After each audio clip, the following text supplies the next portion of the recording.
Thingus.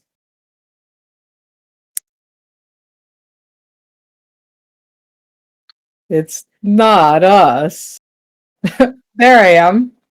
There's bitch.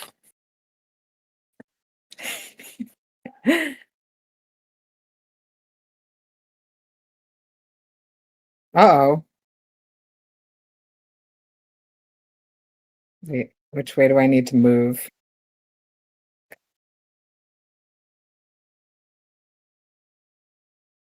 I think you're probably right. I think that's it. Yeah. Um,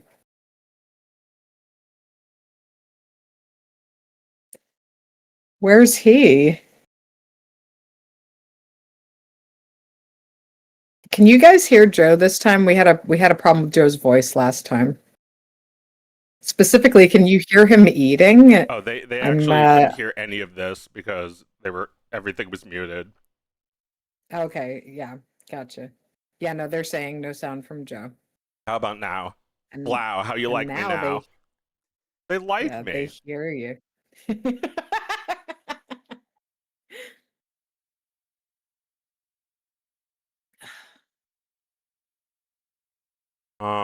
Yeah, let It's me night. try turning that off. All right, we're gonna get Joe on Okay, video now we here. now we have me on video. Um, All right. can I trick Discord? It's okay. I don't need to see you. I just wanted to.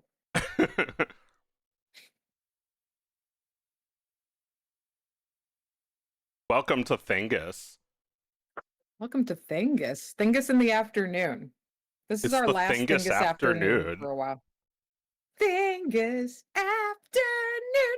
Yeah, it's a cheap, shitty version of Thingus that you watch on TV after school. Don't you like it? All kids love Thingus.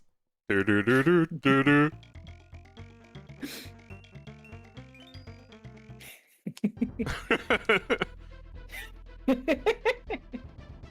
God, how many of these games were there? There's so many. Well, there's 3, but it feels like they just kept making them. Yep. What? I guess you probably didn't play this one. This is the second game. No. No, I was done. I was so finished after one game. So my review is that Donkey Kong Country is like it's like a radioactive substance, and every game there's half of it has disappeared. So like this game is about Okay. half as good as the last one, and the next game is about half as good as this one. Right, diminishing returns all the way down. It never gets better. Nah, I mean, there's definitely still some of the magic in this game. Some of the aesthetics are pretty good, but it doesn't come close to the like natural world of the first game. That was cool. Right. Right. Yeah.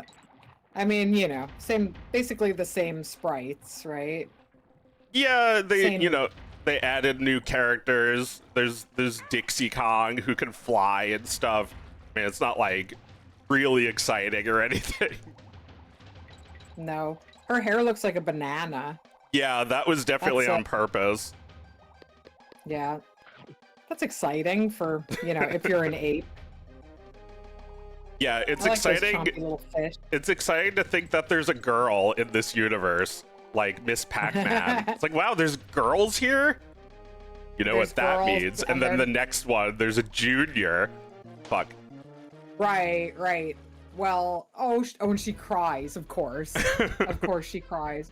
She's Smurfette. Yeah. I was watching a new Smurfs with Oscar the other day. We were watching Les Schtroumpfs 2.0. And it's like a 3D show from a couple years ago. And in the intro, there's like 3 more girls. And then he watched a whole disc of it, and I never saw any of those girls.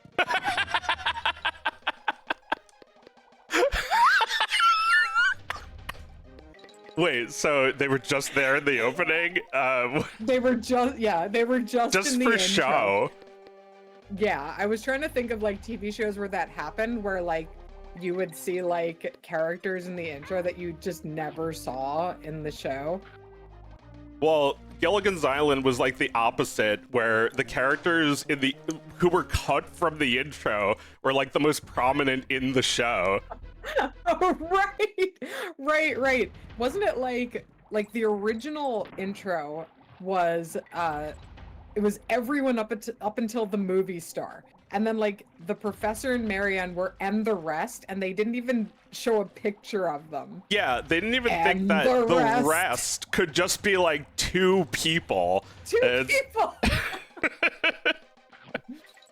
Did they think they would like add new characters when more idiots get shipwrecked here? Yeah, no, I think that was the idea, but like all the idiots were just like celebrities who would like leave after one episode, right? They would find their way off somehow. Yeah, they'd die or they'd find their way off. They die, which solves everything for them.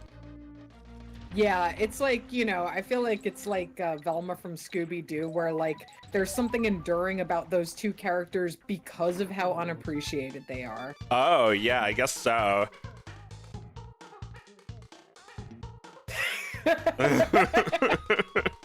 And then it just disappears. Yeah. Oh man. Look at this The characters get rescued motherfucker. off screen, yeah. Oh my god. Swanky. Yeah, how many Kongs are there? That's just Donkey Kong. There's many Kongs! Many Kongs! And some of them are not good guys! Ropey rubbish, that's what I call it. Didn't do very well. God damn it. Oh my god.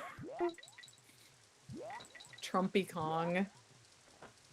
Trumpy Kong, the best Kong, most honest Kong, honest John, honest Con. I'm an honest you'd get liar. him from a you'd get him from a golden barrel.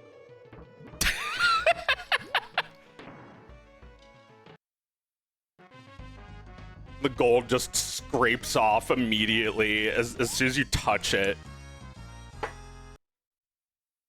Yeah. Yeah, it's not even gold plated. It's like It's just dusted in banana gold. plated. It's like it smells. It's radioactive. Oh. Oh. Yeah, I could do that too. I like that guy. Yeah. I'd like to see that guy for a little longer.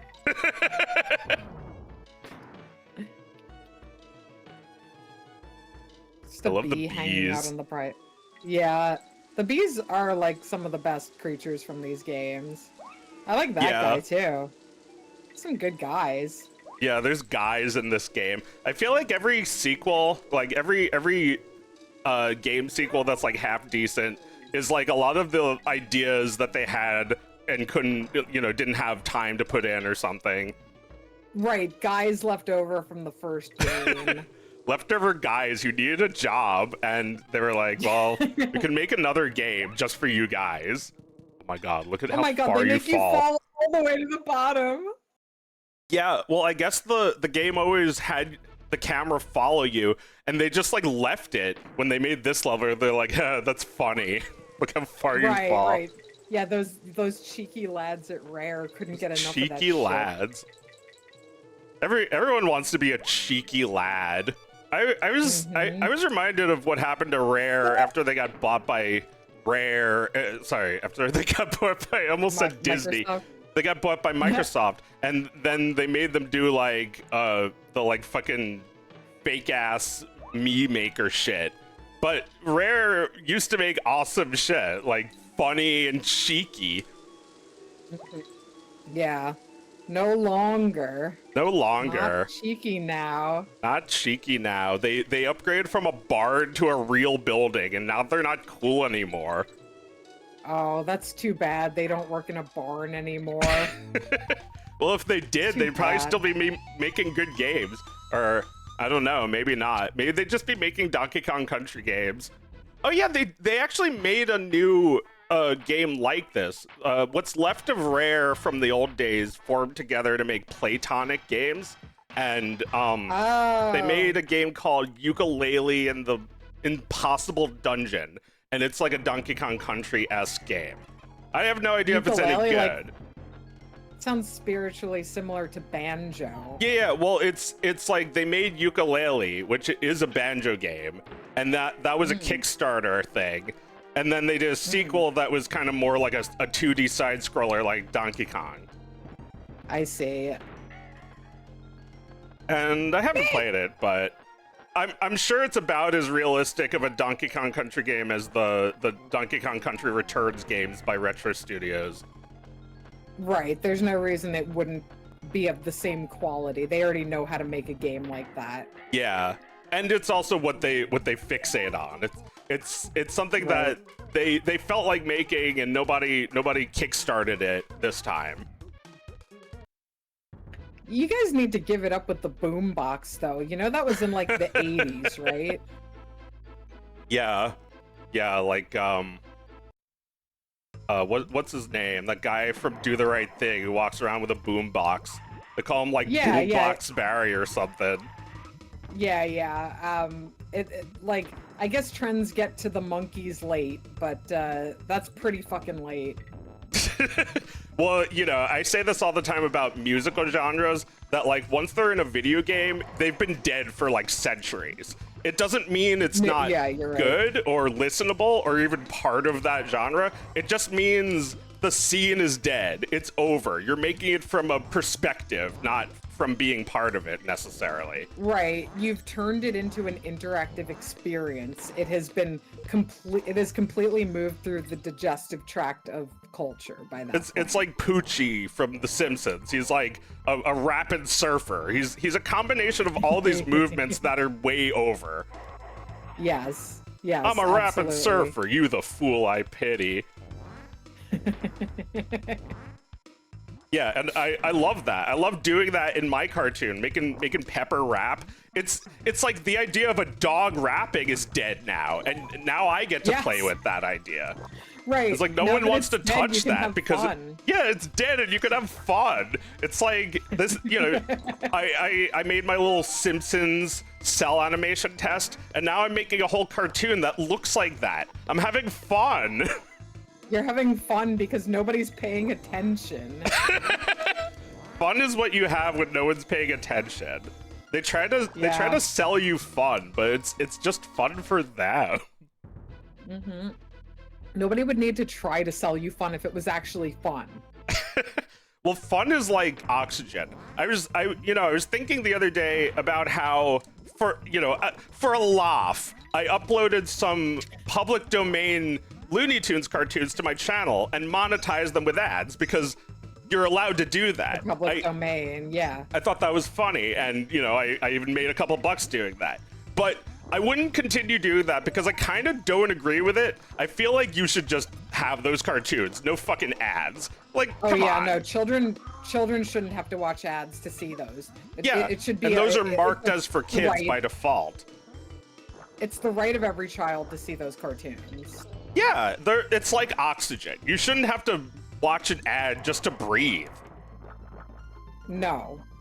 You shouldn't have to watch an ad to see those, like, Superman, the Fleischer Superman cartoons. You shouldn't have to breathe to watch an ad or pay to see, like, Popeye fighting Sinbad the Sailor. No. Like, these are masterpieces that should be for everybody.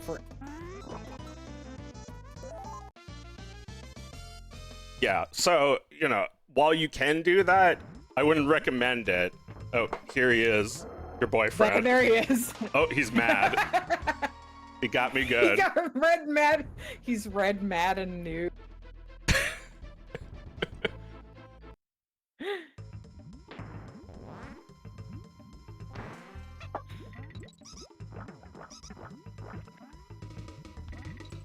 But yeah. This game should be oxygen. I mean, to me it is, but not everybody knows how to use Z-SNES. That's right. You gotta know the way in. You gotta know the way in because unfortunately we don't live in a world where everybody has equal access to these things. But yeah, like I think, you know, children should be allowed to play the entire library of Nintendo and Super Nintendo games for free. Let's revive him for a sec. Yeah. Hey man, calm down. It's okay. It's okay. I can fix him. He's nice now.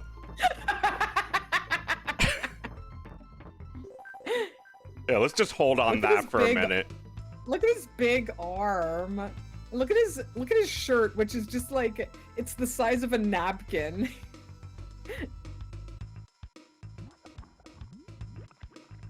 Yeah, he fucks with that on. Oh yeah, that never goes off.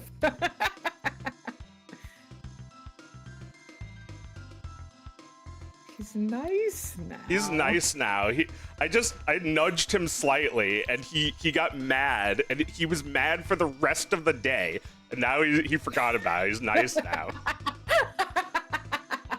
Right, you gotta scroll off of the screen just to make him forget. Well, That's he like the equivalent of. That's the equivalent of him going home and being mad about it all evening, and his girlfriend calming him down. Yeah. Yeah, his girlfriend, who is just a palette swap of him, is pink. Yes. Oh, well, the boombox happens if you get the thing, so it's like a Mario fireworks thing. Mm-hmm. Oh my god, Man. this is like Okay, that guy's big brother. Yeah, I already forgot about that guy. That's a good Big, guy. beautiful right barrel, very gold, very me. Yeah, he's in there right now. You could just smash it to pieces. He's in there and he just taking a kept talking. shit like a skippity toilet.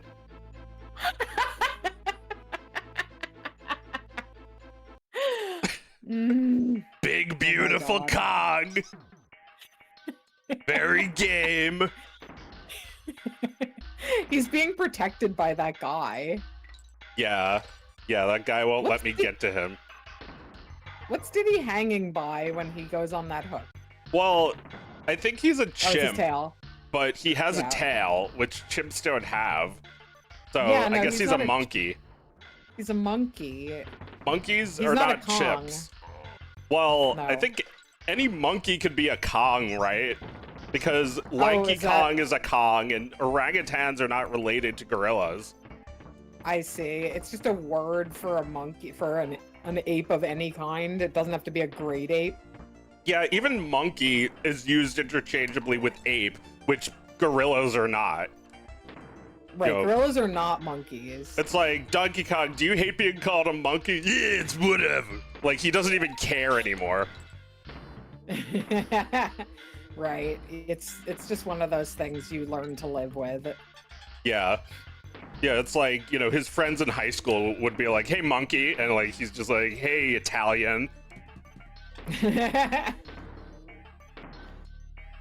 It's like, hey, that hurts. I am Italian.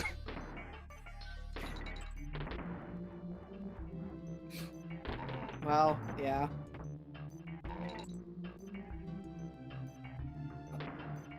There's too friends have, many like- now, aren't there? Too many Italians?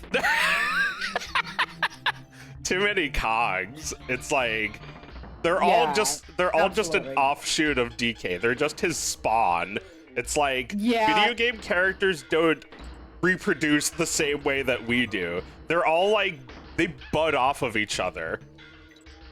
I think it's kind of like, you know, they're trying to create their own little Carl Barks duck universe with the Kongs. Oh my god, you're right. They are, yeah. Maybe Right? that was like nostalgic for the lads who made this game. Mm-hmm. Yeah. That's something I wonder about sometimes. It's like something that's just out of my reach. It's like the influences of all of my favorite things. They're probably older than old, or like from the 50s. Is like just like Yes. completely not online at all, like little pulp magazines or whatever. Yeah, it's the things that like the people at Rare when they were little boys, when they were little lads, short pants. where like their father was getting them at the five and dime or whatever the fuck, and and they wanted to make that, and they made that, and their version of that is your favorite thing. But like even Karl Barks must have been like influenced by old Disney shit, because like weren't those things like from the 50s and 60s or later? Yeah, no, he probably was. I mean, there's probably all kinds of things by.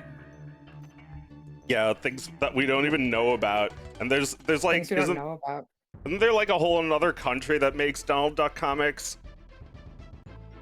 Oh, I don't know. I mean, Oscar got, our aunt gave Oscar like 2 big fat newsprint books worth of Donald Duck comics, and they are French. Yeah. So it does seem that they like Donald Duck here. Uh-huh. And that they have their own cultural idea of Donald Duck that's different from ours. Yes. Yeah, no, absolutely. That's interesting. That's weird shit. That's interesting to me. Because you could just like completely overlap something like that with a blanket statement like Donald Duck. It like means something in every country. Right, it means something to you. Yeah. Well, yeah, like the characters have names, and sometimes the name has like a slightly different meaning to it because it needs to have like cultural purchase in that country.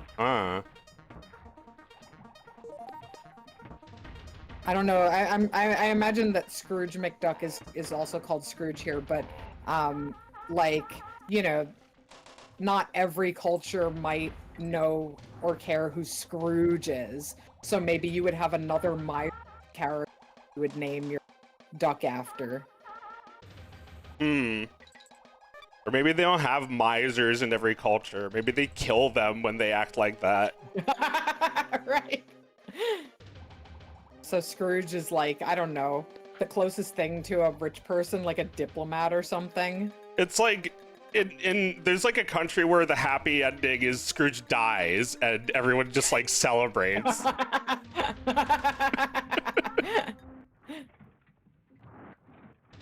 That water turns to boiling lava. Very fast paced. Yeah, well, it's like the boiled frog. It doesn't realize until it's too late. Does the seal realize? I mean, he doesn't care. He could make it cold anytime, and he waits for us to do it. Yeah, well, let's give him a little break. When we walk away, he dies. Like, he disappears from existence. Right. I was thinking about it today, how, you know, I was making that little Game Boy game, and I realized how few actual NPCs and sprites you can have at once on a screen. Which makes me think that maybe that's why, like, early 3D games were so spread out, like Mario or Mario 64. I noticed there's a difference between N64 and PlayStation games. PlayStation games seem to have even less sprites, like less camera movement, even.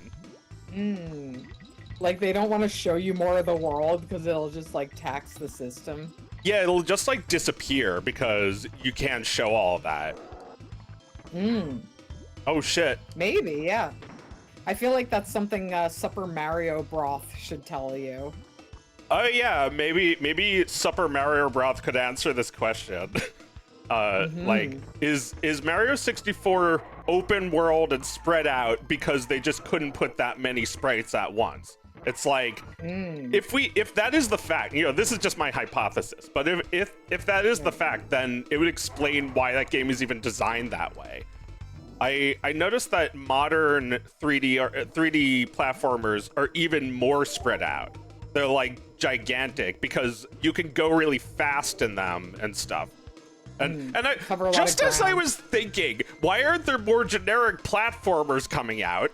Bubsy 4D is announced, and it's exactly what I was thinking, a generic platformer. Wow, nostalgia right on time for you.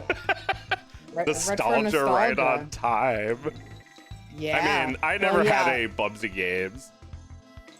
I don't know that, that 3D platformers are going to like find a brand new renaissance, but they're gonna take their place in the larger landscape of video games, because there are you know, I'm gonna say a small niche of people who will always want, and like, you know, kids who want to play a new platform because their dad showed them all the platformers.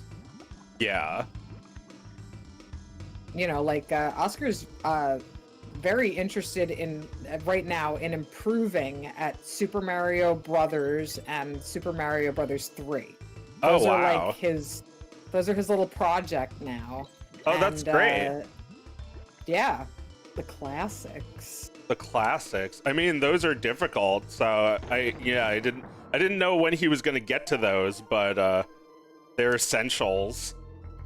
Yeah, it was age 7. That's when I think that's like the age where like the patience and the pride in like getting it start to kick in. At least for him. So that's yeah, cool. He's gonna know how to play the good games.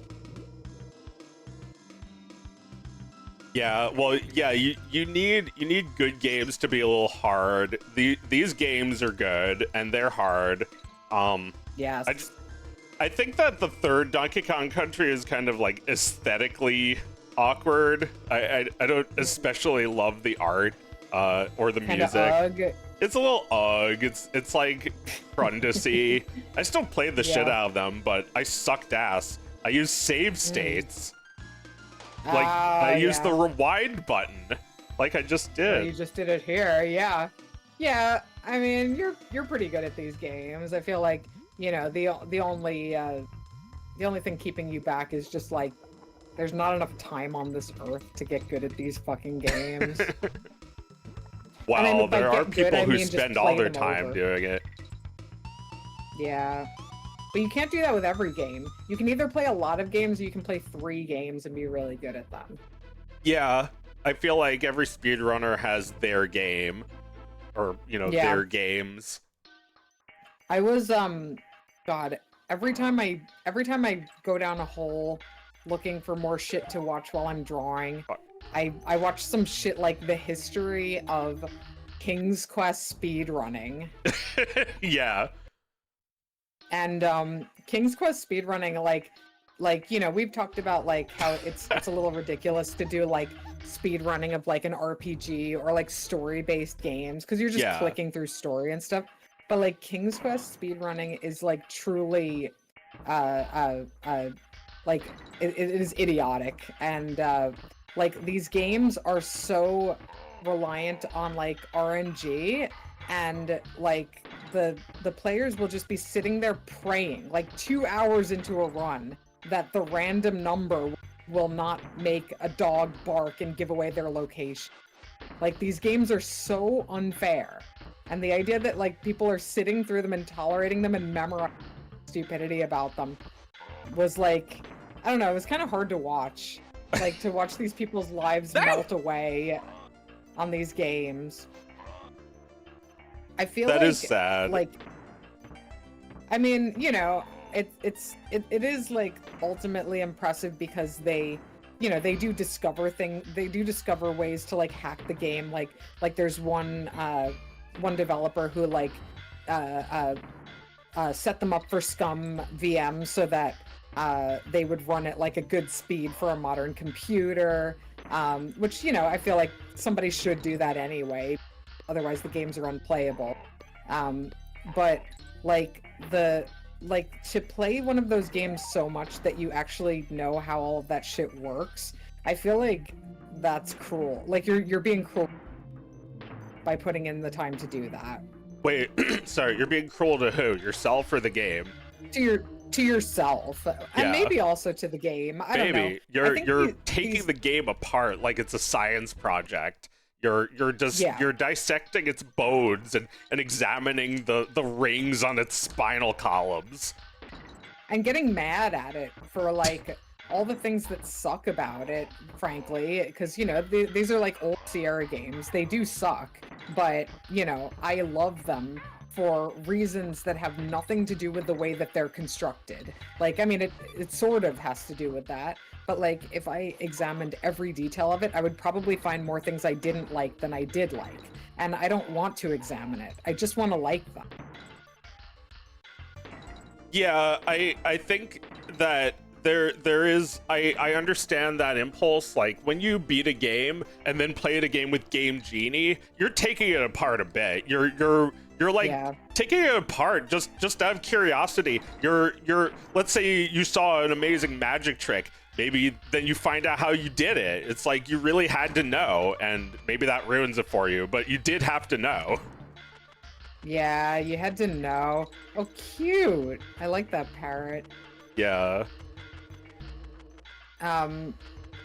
Yeah, I guess, you know, This is like my that is game. what it comes down to. It's like an insatiable curiosity, but it's also kind of like, you ever like love a song and then you make an animation with it and you kind of sacrifice the song forever? Yes. You know, you make a trailer with it or something, and like I feel like when you speedrun a game, you do that. And people speedrun, you know, like people, the conventional advice is like speedrun your favorite game, speedrun the game that you love the most, but like I don't think that's a good idea. Well, I think yeah. yeah, for the reasons we've just stated. I remember talking about how playing Yoshi's Island too many times made me depressed. That like if you are that familiar with a game, nothing about it can really amaze you anymore.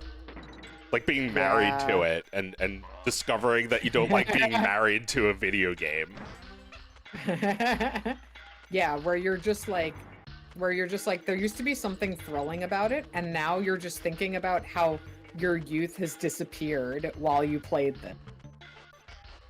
And then you resent it for taking your life away. Yeah, I don't want to resent it. I you know, I love these games, and yeah, they're flawed. I you know, I don't want to live with those flaws every day. Or, you know, in some cases the glitches are exploits that make the run more fun or faster. But yeah, in other ways it's just a really old game that there's no updating, and it's like, is that why people like remakes? Because it's like they finally fixed it. They smooth out the edges. Well, My wife but, like, got the an thing- update. Yeah, but you know what? Like when Roberta Williams made those King's Quest games, she was a mad genius. You know, she was being crazy. She was like, all right, well, there have been all these graphical adventures, but has there ever been a graphical adventure where you can click a little guy around? And her husband was like, no. And she's like, well, make me the technology to do that. Oh my god. And she couldn't be stopped. And he, you know, he did that. He did that so that she could just cook. And that means that she made all these games that the world had never seen before. And like, you know, honestly, like everything that's wrong with them is part of what I love about them, because I haven't explored deeply what's wrong with them. I've only seen what was like world changing about those games to me. Man, that's tremendous. Because like I was just thinking about how like you can like make 90% of the game, and then the next 10% of the game is just all of the art, all of the dialogue, all of the assets, and the 90% was just making the game. And it's like, that's amazing that there was one person who made the game, and then there's the other person that made the game with the game. They formed an entire project around that game. And like seeing it as two people is amazing. I feel like I had another epiphany. Isn't Warcraft just like clicking a little guy around? Were they inspired by that? I mean, yeah, I mean, Warcraft was developed during an age where a point-and-click adventure was not that new.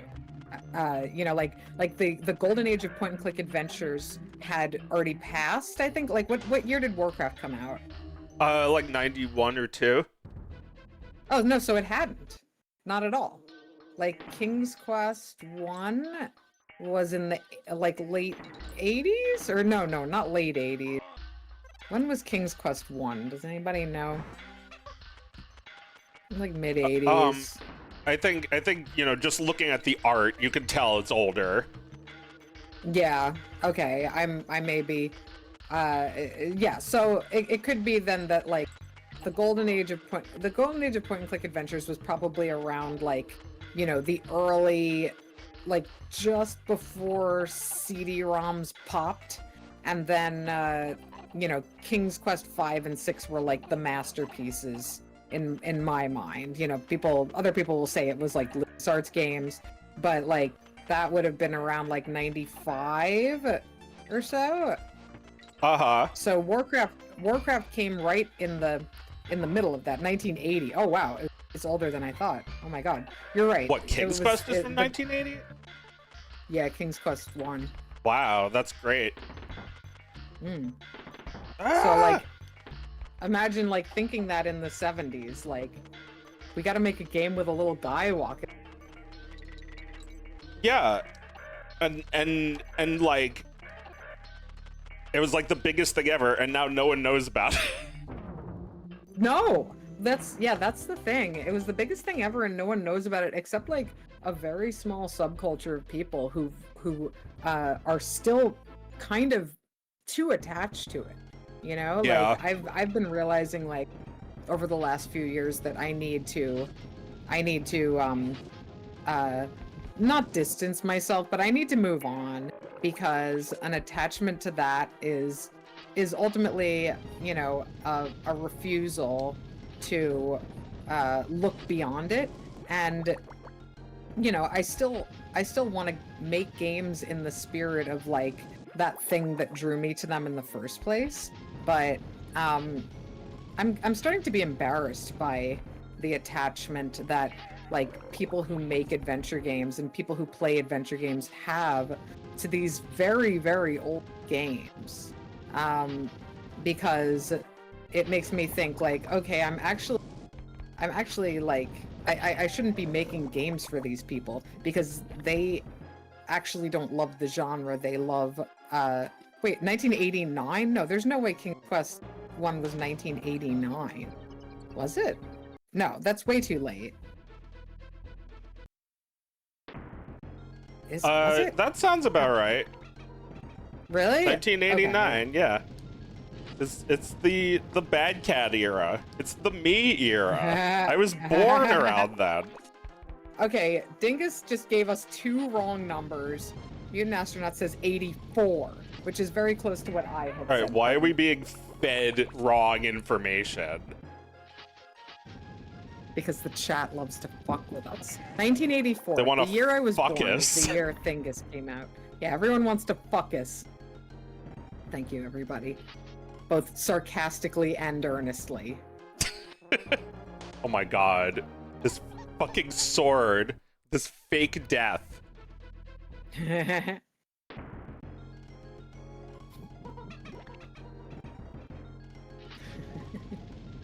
This looks like a platform level, but it's a boss. Like, this doesn't look like a boss's lair. I mean, we just did 100 levels that look like this, so maybe that's why. Yeah. Oh, I see what you're saying. That there should be massive piles of bananas or something. Yes, exactly. Yeah, where's the piles? Yeah, hordes of swords and gold and stuff. Yeah, that'd be cool, because this game is kind of pirate themed. They love fucking pirates. I feel like Donkey Kong is what they were paid to do, but pirates is what they did by themselves. It's what they volunteered to do. Yeah, they love that shit. You're right, they love pirates over there at Rare. They love little boy adventures. Those lads at Rare. Those Rare lads. They should make a Peter Pan game. They Pirates so much. Maybe. They did make a Pirates game. I haven't played it. That was like pretty recent, right? Like a few years ago. It was probably like 10 years ago now. Okay. Mutant Astronaut asks, have I seen Boys Go to Jupiter? New indie animated film. No, I haven't heard of it. You caught it this week and you got Perfect Tides vibes from it. Maybe I shouldn't watch it before I finish my game, but I'll check it out. I love an indie animated film. How often does that happen? Oh my god, It's did you see usually when- Flow? I haven't seen Flow yet. I should watch that with Oscar, right? That rocks. Yeah, it's cute. It's really cute. Cute. It looks really cute. I wanted to wait until the Oscar heat came off of it. Not my son, the Oscars. Every time somebody's like, "There's a new indie animated film," I always look and it's like those people who made Secret of the Kelp. Yeah. You know, where I'm just like, oh, another of these. Yeah, it's not one of those. It's not another of those. I mean, yeah, like that's an indie. I mean, you know, indie just means they're not Pixar. It's like, you know, Laika is indie too, and they're also kind of running out of steam, right? Yeah, I have not caught a Laika film in a few years. It's tough with animated movies. I feel like Pixar has been struggling to keep people's attention. They're throwing everything at the wall with like sequels. You know, the last one didn't get very good reviews, I think. Aren't they making another Chicken Run? I don't know. Did I hear that? Did I think you hear did. that, or did I make it up? Okay. You heard that. I feel like I heard that. I watched Chicken Run the other day with Oscar. Yeah. I watched it, and it had been a few years. You know I love Chicken. Yeah. I was a big fan of that one. And you know, when you watch it with a kid, you notice more things. Like, I noticed that the movie is really, really British. Like, more British than it seems like they should have been able to get away with like it being like financed by DreamWorks. Yeah. And you can see where fuck.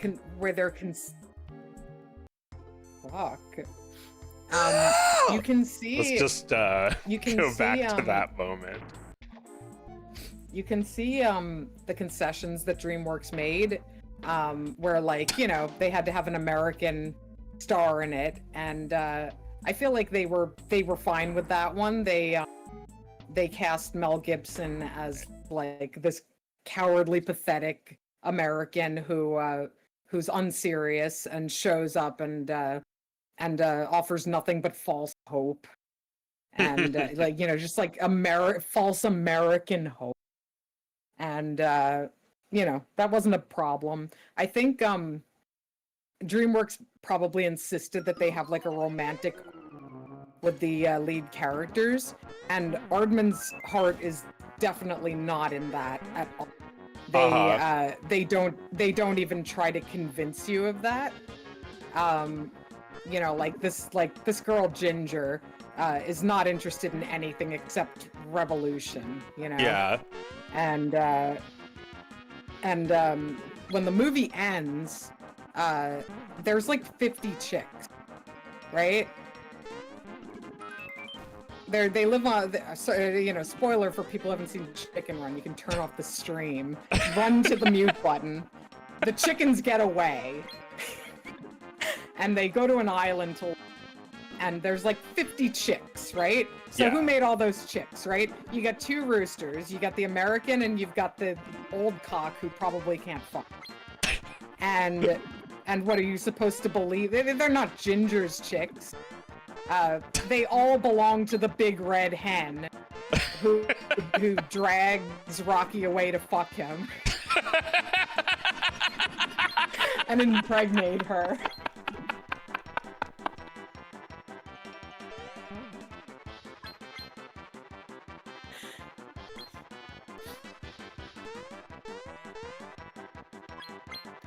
Chicken Run is always, Rocky is always played by a bigot. Who is it?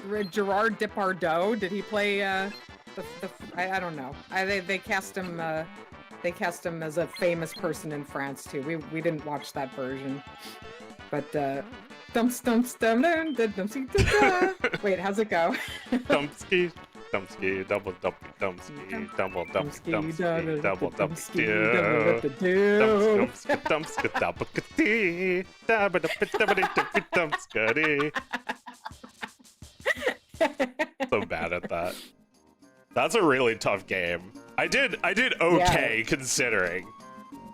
You did okay. So like this character here is basically Toadette, right? They invented Toadette right here. I guess so. They didn't really have a like man and woman Toad before this, did they? It was just Toads. No, it was just Toads. They looked male, but I don't think they ever specified. But like the idea of female toads having pigtails that were also mushrooms, they thought that one up for this game. I guess so. That one was come up with by Square, just like DK's design was come up with by Rare. Yeah, that's right. You need to have another point of view in there. While, and they're still eating out on that even now. Yeah, you need to have George Carlin being like, nobody thinks about these things. I think about these things. I think they did. I think the people memed that one into Nintendo's vision, the whole Donkey Kong design. So they were like, oh, what? Yeah, we should change that. And they did. They changed it. But yeah, you might be right. I don't know if there was a Toadette before this. Also, this emulator isn't perfect. See how there's like some sprites disappear? Yeah, there's also some glitching on the text. There's a lot of guys on screen at once here. Yeah. And that little Toad is shivering.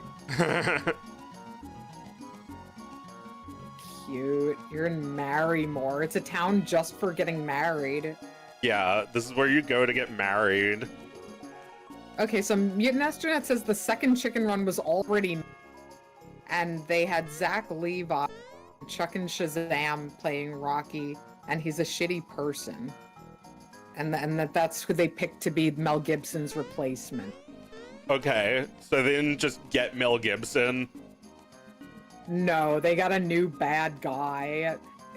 Well, yeah, Mel Gibson hasn't had his nice now phase. They didn't rehabilitate him. Well, why would he be nice now? He's too dedicated to the cause. Yeah, he's dedicated to the cause, all right. The cause. Just like the AI generated Pixar movie Cost. It's like Hitler. Levi is conspicuously not Jewish? You mean, oh, you're saying, oh yeah, as an apology for ever casting Mel Gibson, they should have made the new Rocky Jewish, is what you're saying? Well, no, Rocky shouldn't be Jewish, because Rocky shows up to the concentration camp, says, why should I care? It's not me. They don't want me. Hide me!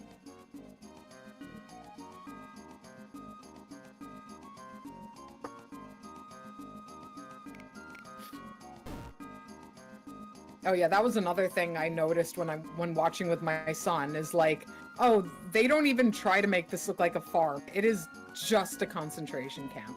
It is just like bunkers, like bunks, but they're chicken size. Oh.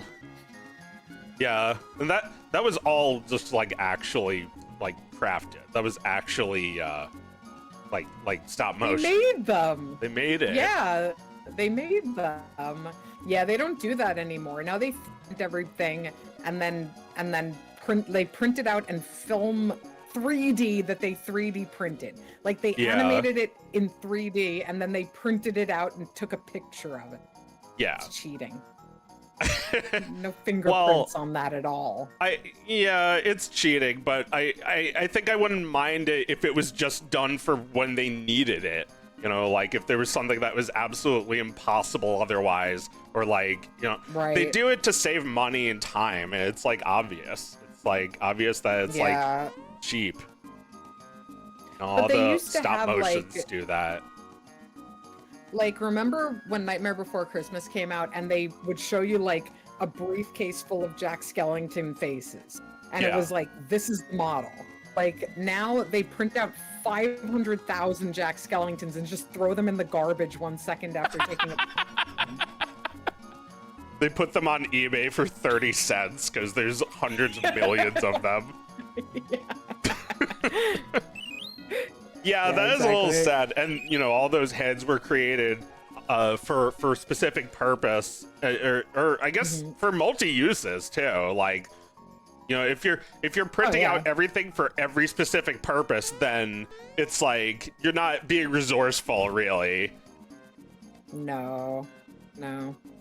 Yeah, I really like, you know, I love to think about all the I'm sure they have a million solve on the set with the 3D printed shit, but like, it's not the problems I think are cool. The problems I think are cool. She's crying and getting married. Well, yeah, like, you know, there's like these modern, like, extremely robust green screen sets that they make for like Disney Star Wars films, and it's cool, but it's also just like, we're doing this to save money. It's there so you can automate it better. Yes. But like, it's enough to make a great actor cry.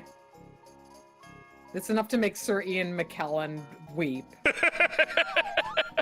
Yes.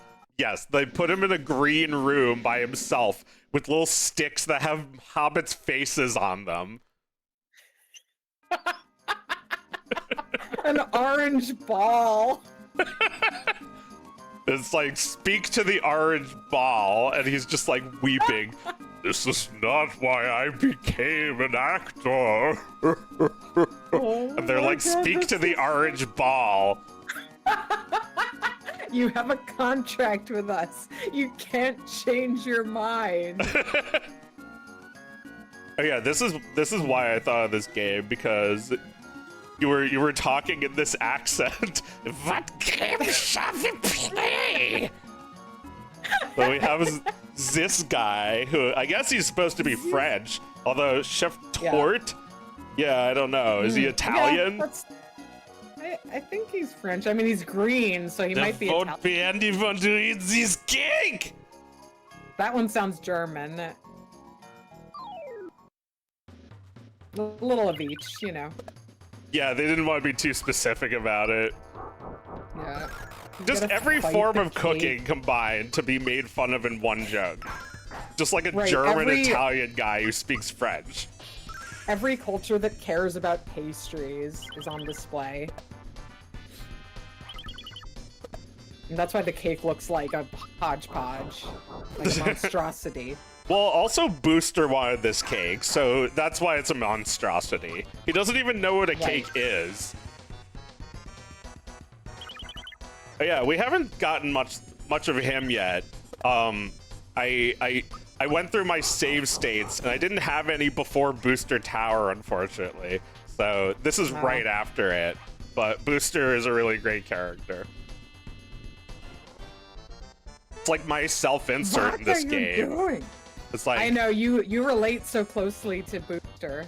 yeah, it's like this. You know, Booster has a tower of fun, and he makes Princess Peach marry him. Because he just wants a wife so much. Well, she fell And out of the he sky, wants- and he thought it was like a sign.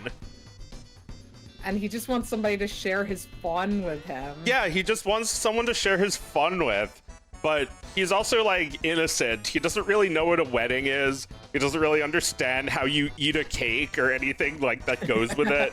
And then when Princess Peach is like, Booster, I'm leaving. I'm not marrying you. He's just like, yes, we did it. The wedding is complete. And then goes home. He doesn't even understand that that's not how you get married. Well, Gonna blow he out the did candle. kidnap the princess so he can marry her, but she was crying the entire time, and he didn't notice that or understand He didn't why she's notice. crying. God, the chomp is so cute. Yeah, you have to rescue the chomp because the chomp was put in isolation for biting Booster. Mid mushroom. Yeah, it's mid. It all right. I love that so many monsters in this game have multiple faces. I feel like that's a recurring thing in their designs. That they're either two enemies in one, or they just have multiple heads. Yes. Yeah, there's multiple facets of them, and you have to fight them all. Yeah. That's something that modern games do a lot, like Cuphead and Dark Souls. Like you'll have a Cuphead enemy that outwardly projects something, but then when they're almost defeated, they show something completely different. Like the genie guy starts showing like Eye of Providence symbols instead. It's like this is what he is on the inside, or like this is his darker self or something. And I've noticed that, you know, Undertale does that. A lot of games show like who this villain is really when you get to the bottom of them. Yes, that you're barely scratching the surface when you start to fight them. Or, you know, in the case of like Kefka, when you get to the top of them. Yeah, he's God. He became a tree and now he's God, and it's like you're fighting his most fully realized form, like a fully evolved Pokemon. Yes. No, you've only you've got one candle left to go.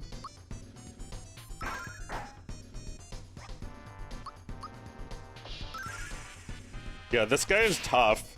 He does Sandstorm, and that makes everyone like scared, and their attacks do like no damage.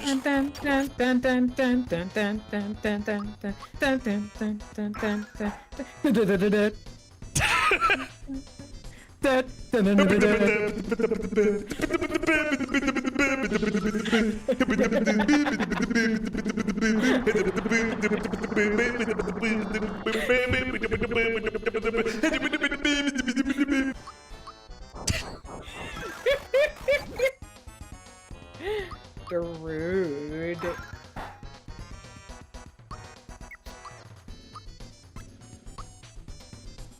Oh, so I want to tell a story about art. Yeah. From an experience that I had. Mutant Astronaut says thank you, Joe. You're welcome. So I'm in Paris. We're visiting our aunt, and I've been visiting her for many years. Here for 20 plus years, and you know, I've been to Paris and I've seen the Louvre, and to the point where I'm like, you know, I'm a little over it. I don't need to go to the Louvre just because I'm here. And every time I visit, our aunt says, if you want to go to the Louvre, just come with me. I'll get you in free, and right up and see the Mona Lisa. And you know, because she is an elderly woman with you know, accessibility needs, and she knows everything that can get her, everything, and you know, for a long time has taken full advantage of everything this country will bestow on her for free because she's old. And so, you know, she always says that to me, and I'm always like, yeah, okay, Joy, I know what the Mona Lisa, I know what seeing the Mona Lisa is like. It means that you go into the museum and you wait in a fucking line and you pay for the fucking ticket, and you just like follow the printed signs of pictures of her, and the more signs you follow, the more stupid, annoying people you line up behind. Yeah. And eventually you get to like the room where everybody is like pitched to a total fever, like just ravenous. And you turn a corner and you just see 400 people with their phones raised in the air.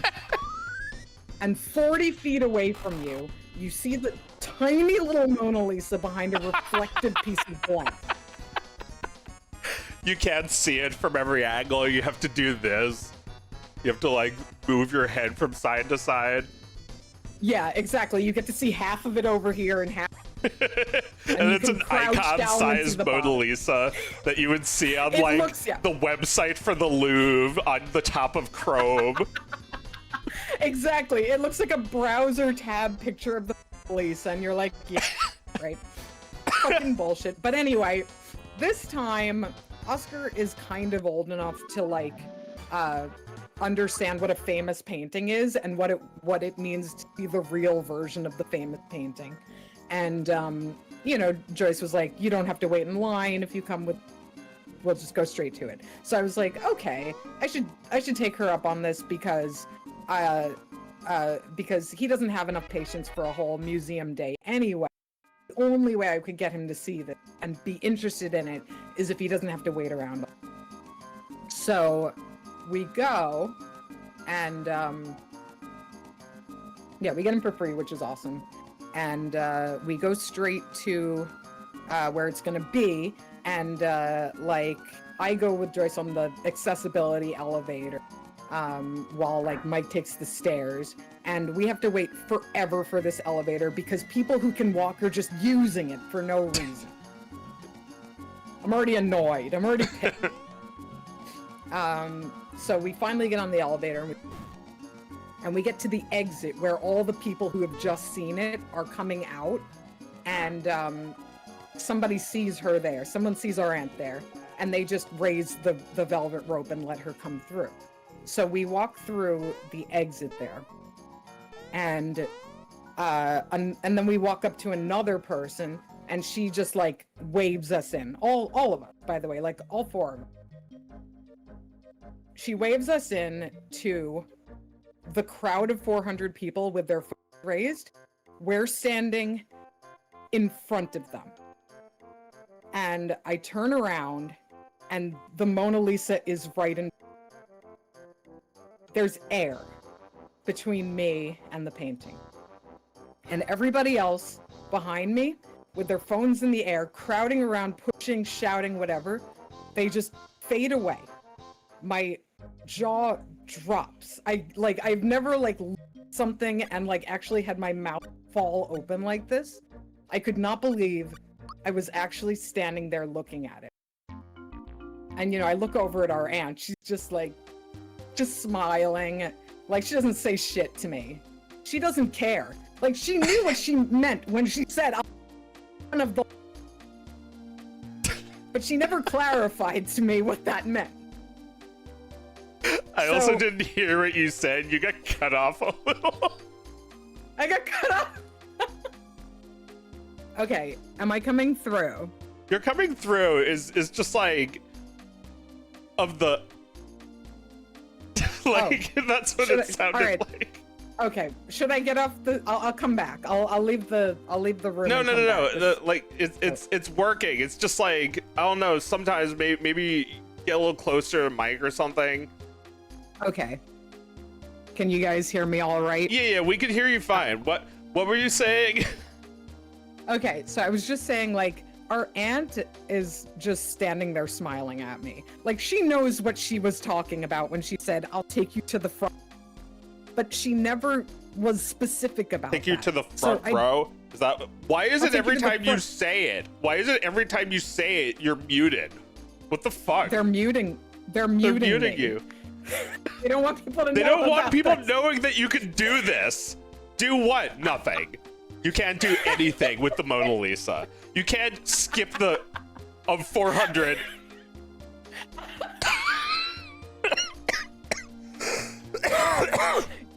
You're not supposed. Maybe it's because I'm getting enthusiastic and I'm getting closer to the mic. I'm gonna talk over here like I don't care, okay? Yeah, you could skip the fucking crowd, is what you said. You didn't know this, and neither does any of us. Neither do we. We don't know this. No, you guys didn't hear shit. Our aunt was like, "Come get a picture." So like, I felt terrible because all those people are standing there. I stood in front of it with Oscar and Mike, and we just like smiled in front of it, and she with her old phone trying to take the picture for a really long time. And then after that, like Mike kind of went off with Oscar. They left the line, and I stood there and stared at the Mona Lisa. I stared at, like, I looked at her eyes. Her eyes are like a bit pink, like she looks a little bit high. I followed the channels of her fingers, the way they touch each other, that the direction of her fingers. I followed the little path on the road behind her. I looked and looked and looked and looked until a woman very nicely asked. And it was a transcendent experience that I never expected to get from this particular painting. Anyway, I'm sure have they unmuted me yet? Am I back? What? Meredith has seen the Mona Lisa up close, is what I think the story was. Meredith saw the Mona Lisa's, like, boob veins, and it changed her life. It's like, this is an experience that only our amazing aunt could possibly have access to, that you can see the little raised eyebrow on the Mona Lisa. You're close enough that you can see it when she winks at you, and she does wink at you. It's like stuff that you'd only know if you were Meredith. Well, that is great, because I've been able to see some great paintings up close, but not the Mona Lisa. And that's great that you were able to do that. It's it's famous for a reason, isn't it?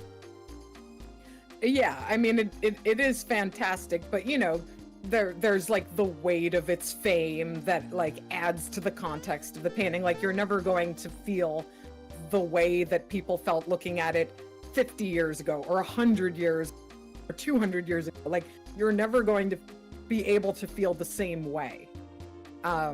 So I got what it's like to look at it up close in 2025. Yeah.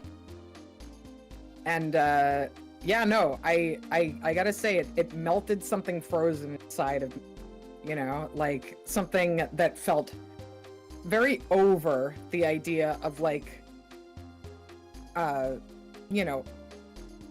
and people's like lack of appreciation for it, and like their like need to just be able to say that they saw it, and they don't even look at it. And like, I know that that's not true of everybody, but that's really how it feels when you go to a place like this. That people are just looking at it through a screen because they're not expecting to feel anything when they see it, except that they can check it off of like they're looking at their task list of all the things to see, and they're checking it off while standing there.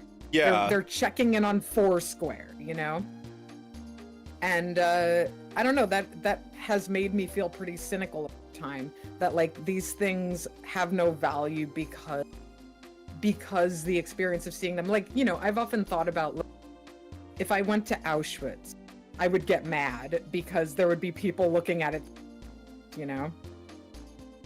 There'd be people looking at what? Looking at it through their phones, or like making a sad face and like taking a picture of themselves. Yeah, making a duck face, like a sad duck face. Yeah. Yeah. Nah, yeah. I think, I think it's just like, it's very hard to have the experience that you want to have from these things. So like, part of you tells yourself that it's not possible to have that experience.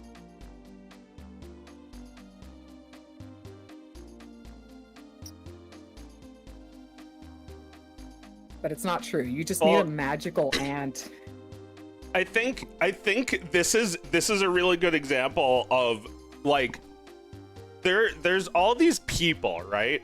Everyone's heard of the Mona Lisa. It's basically the thing that comes to mind when they think of art, like an HD picture of the Mona Lisa with all the cracks in her face. It's like, just because people all know it and have an expectation about it doesn't mean really are setting it for you. You know, the guy who made the Mona Lisa with a mustache on it, Daffy Duck or whoever the fuck it was. He's not the creator of the Mona Lisa just because he defaced it, just because he took a shit on it. You know, that's his art. But, you know, the Mona Lisa is so famous that we let everyone tell us what it is. It's, you know, it's an icon. It's not an icon, it's a portrait. And then when you meet it, it's like, oh, hello, ma'am. Like, what did Mona Lisa think of you? Do you ever think of that? Yeah, well, I mean, when you look at her so directly, she looks back at you. And I mean, that's like something I had heard about, you know, that like, you know, she's smiling a little bit, like her face is supposed to compel you, like, you know, the art kind of, you know, it asks something of you as you sit there asking of it, like, what does this give me? The art is like, what are you gonna give me? Yeah, she's checking you out too. Yeah, and she had my full fucking attention the other day. Yeah, that's crazy to think that you were the only one in front of her for just like a minute. Yeah, I have no idea how long it was. I probably stood there for like 30 straight seconds, and then I moved to the other side of her. Like I stood on one side so I wasn't standing directly in front of her, and then I moved to the other side of her, stared there, and that's when a woman asked me to go. And I was just like, I know. Like I knew I had been there for too long. But I wasn't going to leave until she asked me. Yeah, you're like Philly drivers who just like creep into you. You're just like creeping out of the room. Yeah, exactly. I was making my exit. See, I moved a little closer to the exit, but I'm still here. Yeah, she's following me with her eyes. Yeah, it felt that way, totally. Before I walked in, there was another family who somebody in their family was qualified for this treatment as well. And there was like a 10-year-old boy posing in front of it when I walked in, and he obviously didn't expect this to happen either, and he was posing like this.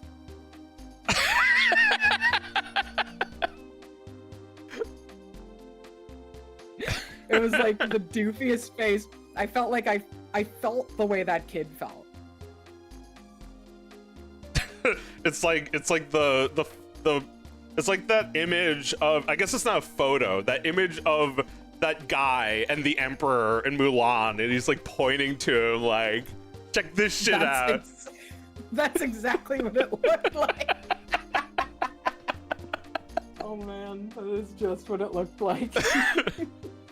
And yeah, and the Mona Lisa is just like not doing anything. It's like the Nazis are taking over her city, and she's just like sitting serenely. That's right. I was trying to think, like, because Oscar asked me if the Mona Lisa had ever been stolen, and I didn't know the answer to that. Oh my god. I guess that, I don't know. Does that count? If the Nazis took over the city, but they didn't destroy it? Yeah, I guess it was stolen. Did they move it around? Did they put it?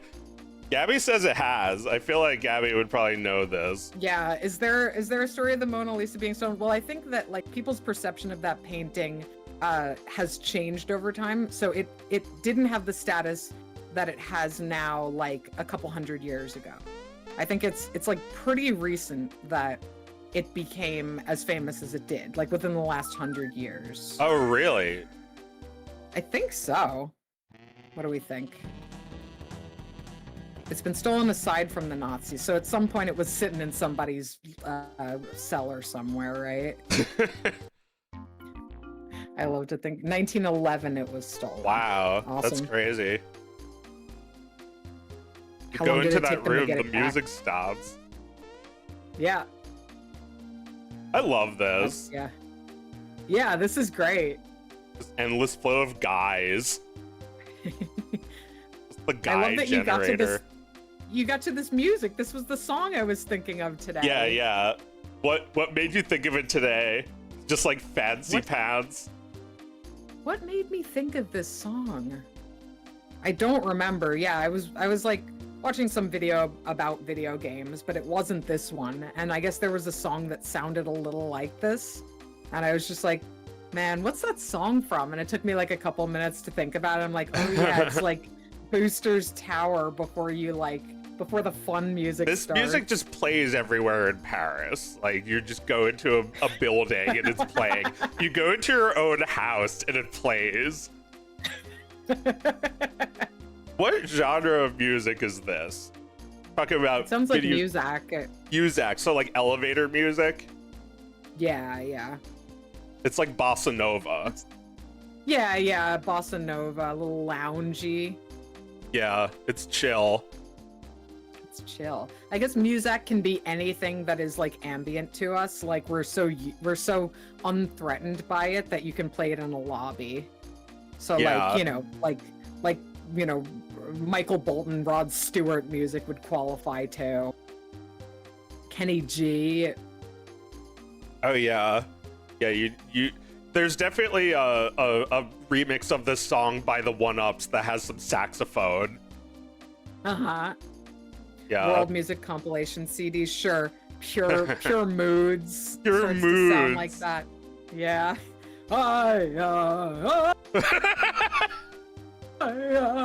Welcome to Booster Tower. He's nice now. Booster is nice now. Yeah, when you call an insurance nice company, now. right. Yeah, when you're calling it. I'm nice now.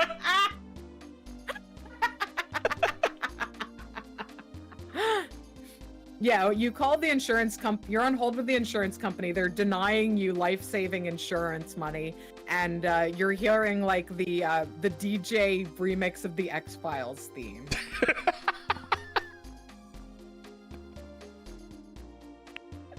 Your call is very important to us. Please hold.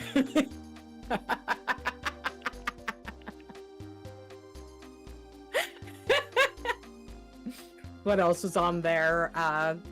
Yeah, Return to Innocence was there's like oh man, what were the others on there? There's like an Enya song on there. Yeah. Probably more than one. Yeah, more than one Enya song. Yeah, what are the other Pure Mood songs? Help me out, guys. I'll sing them. There's if like you a can song say called them. Enigma, but I don't remember how it goes. Yeah. It's just like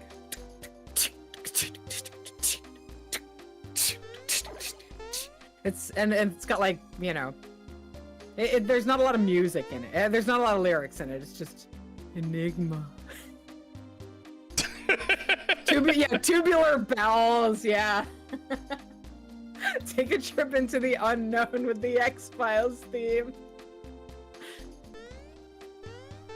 Return to innocence. Sail away, sail away, sail away. Right, that's the Enya song. Yeah, that's a pure mood for sure. Yeah, pure moods. But like, just like how I was saying before, that the characters, and especially the villains, because they're the most interesting characters, they have an outer song and an inner song, and it's completely different. It's like, oh, you've come all the way here. I might as well put on the, you know,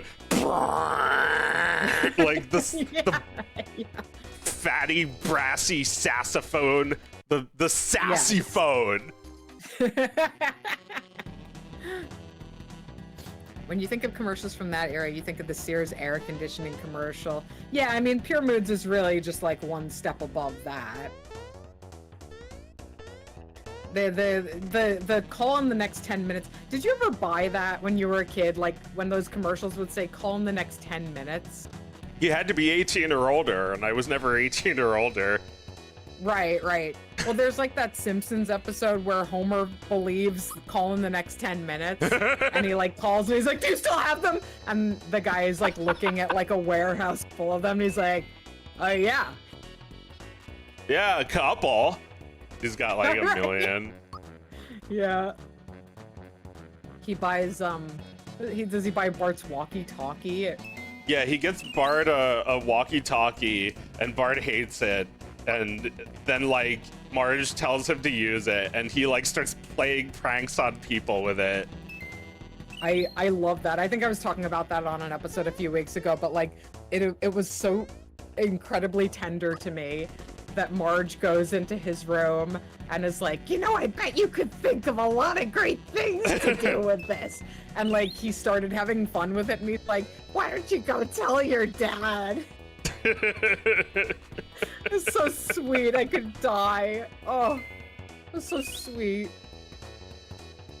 Long Island oh, you're talking about Long Island commercials. Talking about the Fun Zone. Oh yeah, with the hot mom with red hair. She's like, I know something you boys can do. Hang on, kids. The Fun Zone. Wait, did we ever go to the Fun Zone? No, we never went to the Fun Zone, and I feel like we never went to the Fun Zone, and then it closed, and we were mad at our parents. See? We never got to go, and now it's closed. And you know, they were just like, it's not my fault. The shitty place we didn't want to go to.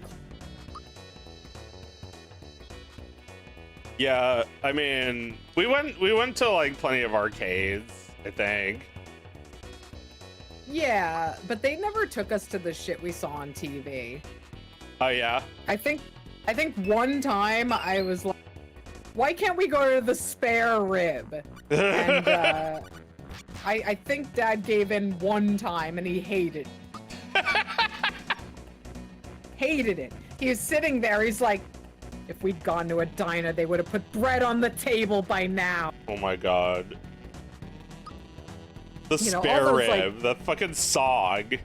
A lot of bass tonight.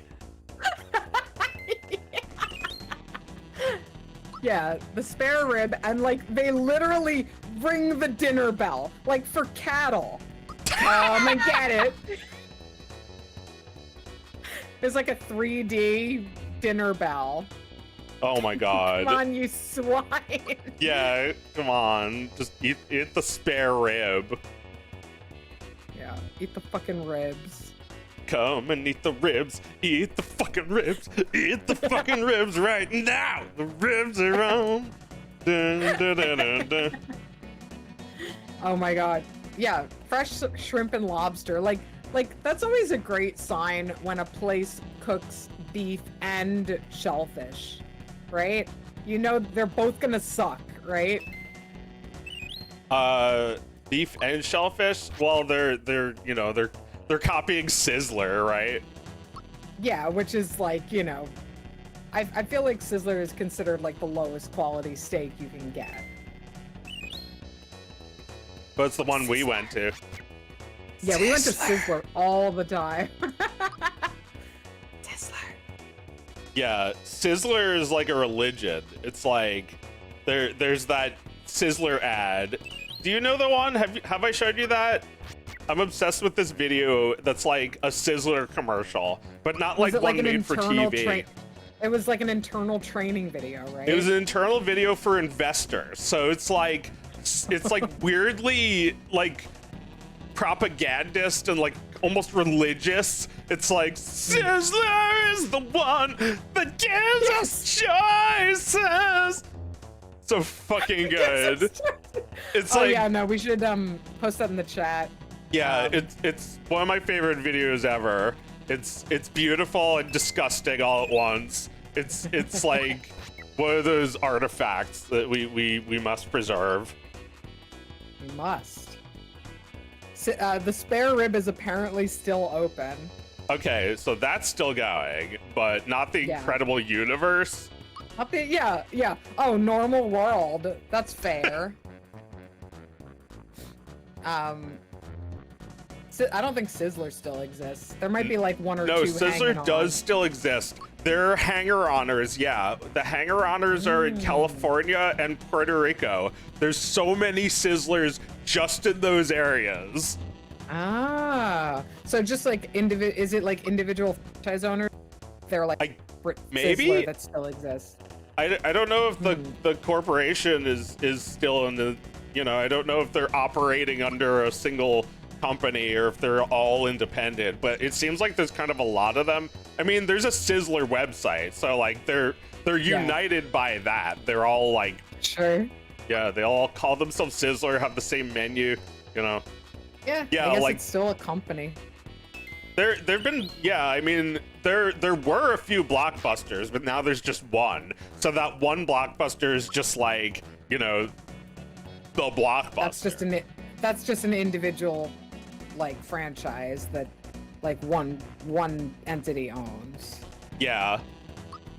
I guess nobody's gonna copy that and set up Blockbusters everywhere because nobody feels like renting tapes anymore. It's very niche. I know that there is an excellent video store in Portland, but you know, that's like a city that can support it, right? And yeah. I walked past a video rental store here in Paris the other day, and I think that's just like, there's just like a whole bunch of businesses here that like it is unclear how they could be sustained in any other place, but somehow they continue here. Yeah. I think like you know, there's actually there's a company that buys up like dead American businesses and opens them in Canada. That's why there's still Toys R Us in Canada. It could just be that businesses are only unsustainable if your model is that they need to please shareholders, not that, you know, they need to turn a profit as a business. Well, yeah, I guess like something like Toys R Us was like huge. It was like hugely expansive, and like you can only sustain that. Like it's like a big ship that just goes down, right? Like you can sustain it for one store, but not for like a million stores. And they're all big stores. Yeah, no, they're all big stores that, like, you know, supposedly can't compete with Amazon. Gabby's saying there's still Toys R Us at the American Dream Mall. Well, what I've seen is that there are Toys R Us's that are folded into, like in Philly, there was a Toys R Us folded into a Macy's, and the Macy's just closed. So, like, I have a feeling whoever opens up a store there now is going to have a Macy's beside it with a Toys R Us beside that. Yeah. Only one shelf. It'll just be one thing. It'll be like a little Jeffrey the Giraffe. It'll say this is the Toys R Us section. It's just like one item.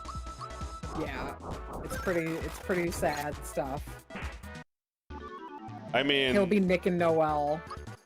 Nick and Noel. Where's Yoshi? Oh, how the fuck are you supposed to know that? Whoa. Amazing.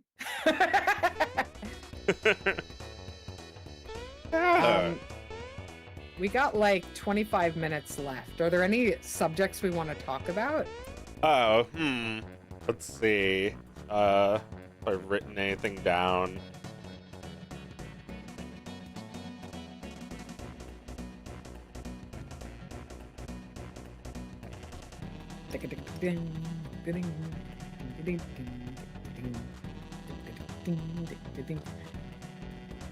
If you've never been to a Toys R Us, I recommend just finding a video of like somebody walking around Toys R Us with a camera,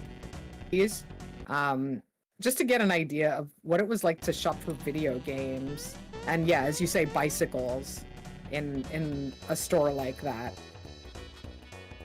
It's I'm sure it's very hard to contextualize if you've never done it. Oh, he's waiting for his next bride to fall from the sky. Yeah. This is me. This is what I'm doing. I'm just sitting outside with my mouth open on the roof, hoping that everything's just gonna fall into place like a big long Tetris block. A woman-shaped Tetris block. Yeah, to fall into my open mouth.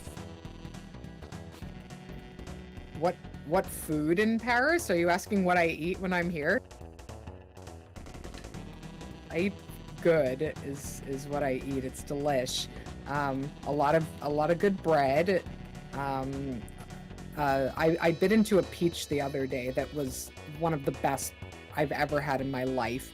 It was a waterfall of liquid inside. It was just like normal firm peach. Seemed fresh. Got it at the marché, and just a torrent of peach juice. Perfectly sweet, delicious juice came out of it. It was so wonderful. You know, you gotta. I've broken vegan edge here in Paris. I eat some cheese, and it is stinky delish. Yeah. That's basically what I eat: fruits, vegetables, cheese, and bread, and it's all very delicious. I'm very grateful for all of it. Yeah, I remember bread from Paris. Bread and like goat cheese are you know, like really basic, but it's like so fucking good there. Like you get the people who take it so seriously. They take it so seriously, and like, you know, they apprenticed all their lives to know how to make it, and it's just like, it's like something that you just can't like boil down to like one company that makes all the croissants, you know? Yeah. Like every block there is a family that's been making them for 200 years. Well, Pardon me for a moment.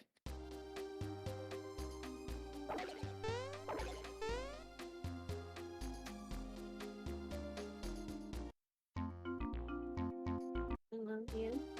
Good night. thanks for visiting. But it looks like we're going to have to say goodnight.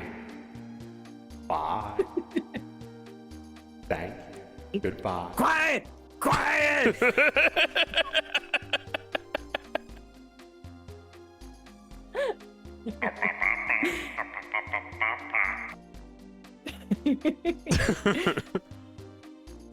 Oh. I always Trying to wanted protect- to not kill these guys because they're cute. They're all doing They're cute. things. You have to. No, or no, you only don't. if you But talk to them. yeah, like if you He's talk to looking at them. art. Yeah, he's just looking at art. Just leave him alone. He has opinions. alone. Look how he's like thinking things about all of them. Yeah, he's thinking things. Let him be. Yeah, I love how much you can do with this art style. That's like it's so limited, but like they give the characters so much personality still. Like Yeah. you know, they look like they're having a little conversation. Just like a little hop. They look around like where are they making fun of me? Seeing if I'm there. Maybe. Yeah, they're looking around. You see that guy? See that ugly guy? Yeah, this guy reacts to that ugly guy. Or he's like looking at those paintings and being like, that guy doesn't look so tough. I could be in charge here. Yeah, it's like he's like thinking about, oh wow, I remember that booster. And it's like that's the current booster. And it's like, oh, he looks different. All right, go back to that last fan. Thank you. Ah, Mike just poured me a nice little drink. This thing, oh, that's nice. Lay drink. Lay Cheers. drink. Clank. Cheers. This thing is supposed to be a Magitech armor. I remember reading a bunch of Dorcas trivia about stuff like that. Or maybe it was in Nintendo Power. The equivalent of internet Dorcas trivia in the 90s. Looks like a calendar on this desk. Yeah, those those sprites are all so cute. Like there's so much thought put into this, and I love those 2D drawings of like Booster's descent, like Yeah. Booster's ancestors. Like, let's take a look at them. I love them.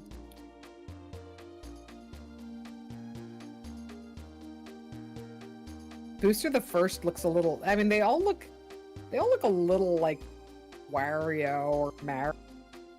Yeah, they do look a little bit like Wario's. Like, I feel like it's just like the other humans in Mario's world, or maybe they're kind of related to him. Like, there's this other guy called Foreman Spike who kind of looks like that too, especially the one with the like this one.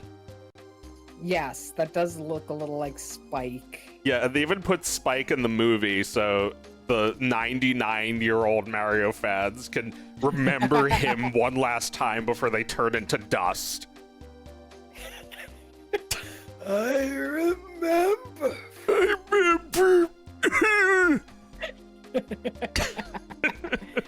Yeah, you die. You just die membering. Yeah.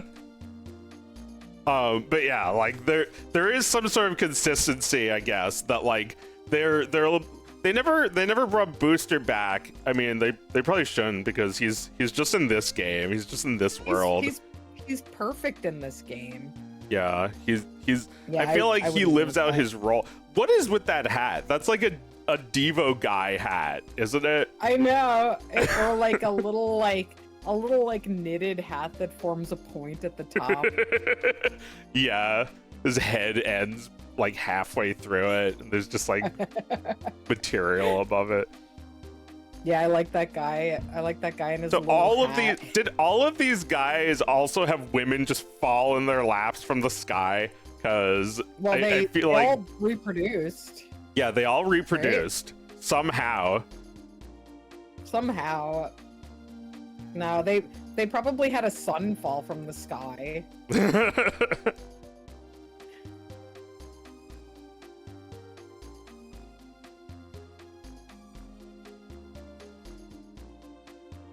So And I think the first time you do this, you talk to this, and it turns out to be really him looking at you, and he runs away. Oh right. Right, that's him. Anything else we want to do in this game before we move on? Oh, yeah, I don't know. Do you want to play one last little thing for our last 15 or so minutes? Sure, yeah, let's think of another game. I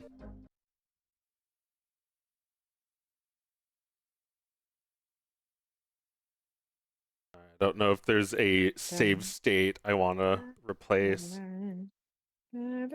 No, I don't think Mark Mothersbaugh helped with the music. This is a Japanese musician, right?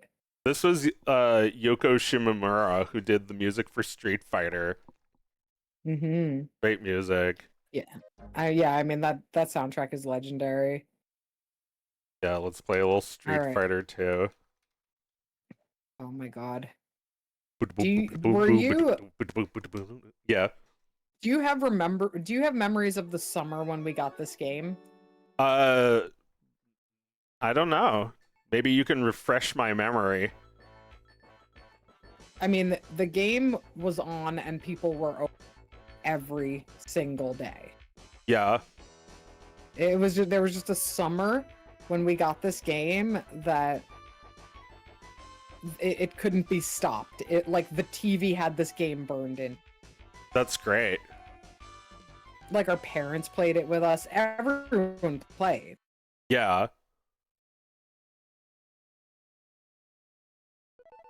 This was the game. Yeah. But yeah, this is the same composer as Mario RPG. Oh man, I mean, also a great soundtrack. Da, da, da, da, da, da, da, da, da. It's a little like this. Yes. Ding ding ding ding ding ding ding ding.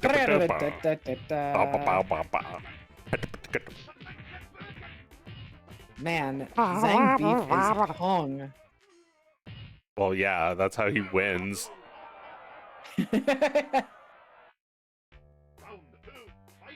Whoa, whoa. You may have capitalism, but I have Deke.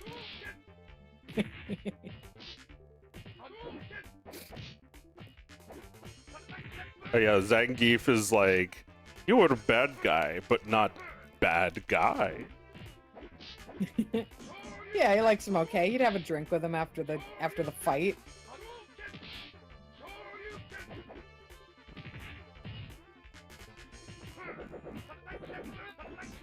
Yeah, I mean, Ken is not really a capitalist pig himself, is he?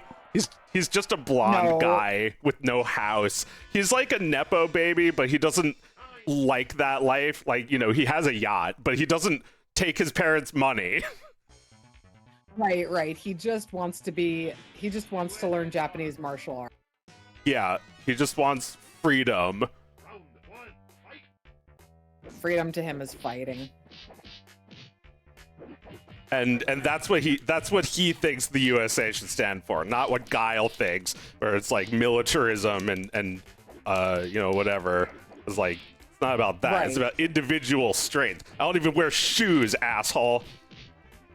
Yeah, I mean that's why Ken is just as good as Ryu, right?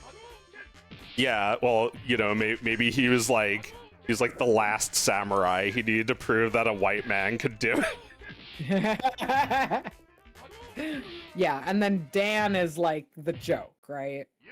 Dan is yeah, I guess he's a joke, but he's also like serious. He's like equally serious, right? He is as good as them, but like he's handicapped at the same time.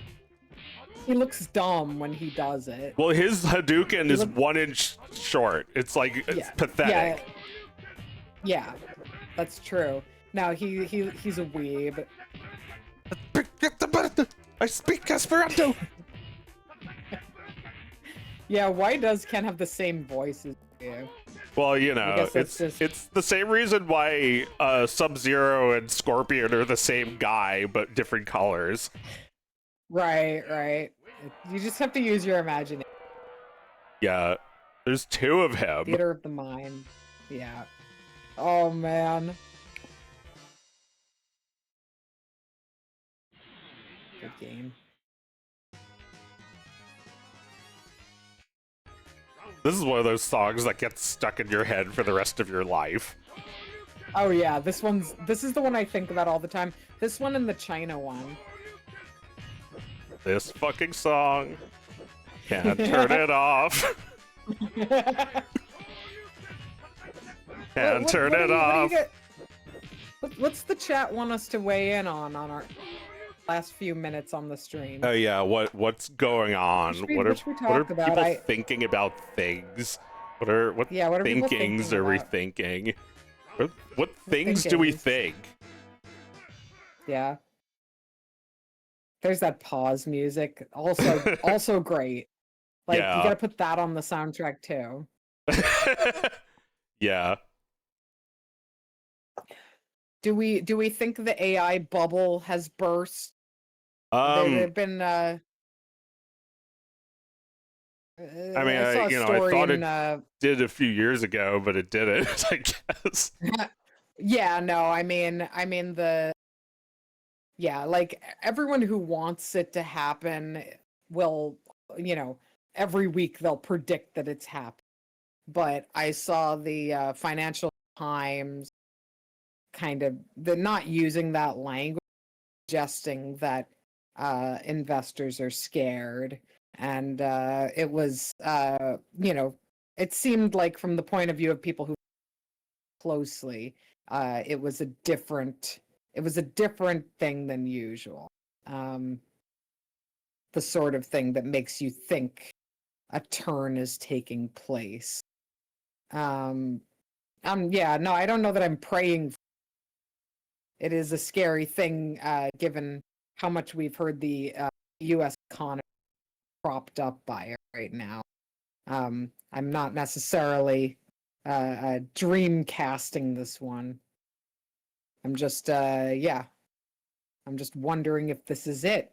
And since we're making a time-stamped video that'll be archived forever, will we be talking about something like that next week? I mean, yeah, I don't know. What use does it have to you? You've got your little assistant, but that doesn't use like AI, right? Right. I mean, it's so conflated at this point that a lot of people even notice the things they actually use it for going away. Like, you know, like spell check's not going to go away. I mean, a lot of this stuff is, assuming the bubble burst for it, a lot of this stuff won't like immediately go away. Well, Like, there's going to be some version as of it long as we're haunting- really isolated, we're going to be talking to computers instead of each other. Right. We'll have a version of this. But This is disgraceful. but it won't. Yeah, it truly is. No. Look, I Lisa don't- I don't think died. What's Hey, the game Lise. called? Sorry I killed you.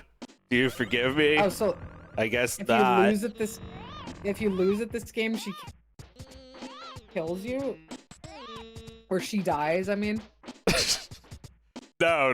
Jesus. I don't know what What's this this game is. called? What game did I pick? Is this Bart's Nightmare? Oh yeah, we never played this one. Oh come on. Like the Simpsons have never seen an F from Bart before. Why'd they put Why it does on the fridge? say... Yeah. Why does the fridge say final score? This on isn't it? Bart's Nightmare. Bart's Nightmare is different. I don't know what game I chose. What game is this? Jump on the papers to get mini game. Parent. What? On What's the the mailbox? papers? What are those mailboxes? Whoa.